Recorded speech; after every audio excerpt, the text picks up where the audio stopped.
આગળ વાત કરીશું મોરબીની તો મોરબીના ટંકારામાં ગત ઓક્ટોબર 2024માં હોટલ કમ્ફર્ટમાં ચાલી રહેલા જુગાર પર પોલીસે દરોડા પાડ્યા હતા। ત્યારબાદ પોલીસે જુગાર રમતા લોકોના નામ જાહેર નહીં કરવા પીઆઈ અને હેડ કોન્સ્ટેબલે મોટો તોડ કર્યો હોવાનું ખુલતા બંનેને સસ્પેન્ડ કરવામાં આવ્યા હતા। આ કેસમાં બંને જણા સેશન કોર્ટમાં હાજર નહીં રહેતા કોર્ટે તેમને ફરાર જાહેર કર્યા હતા।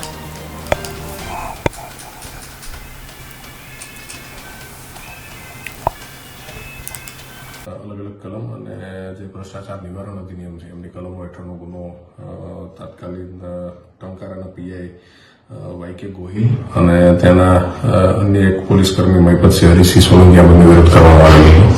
આ ગુનાના આધારે તપાસ જેમની આગળ વધતી ગઈ તો આરોપીઓની શોધખોળ કરવા માટે થઈને અલગ અલગ સ્ટેટ લેવલની ટીમો અને બીજી અન્ય લોકલ ટીમો દ્વારા પણ પૂરતા પ્રયત્ન કરવામાં આવેલા।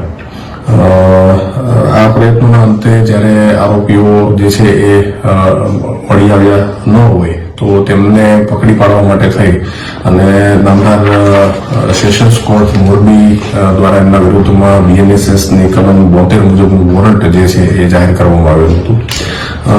આ વોરંટની બચાવણી માટે થઈને પણ અલગ અલગ એજન્સીઓ, લોકલ પોલીસ સ્ટેશન અને સ્ટેટ લેવલની અલગ અલગ ટીમો જે છે એમના દ્વારા પ્રયત્ન કરવામાં આવેલા હતા કે વહેલી તકે આરોપીઓને પકડી શકાય।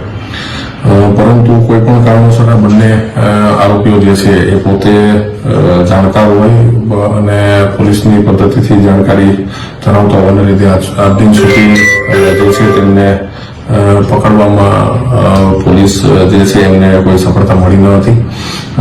જેના અનુસંધાને ગત તારીખ 21/4/2025ના રોજ નામદાર સેશન્સ કોર્ટ મોરબી એમના વિરુદ્ધમાં બીએનએસએસની કલમ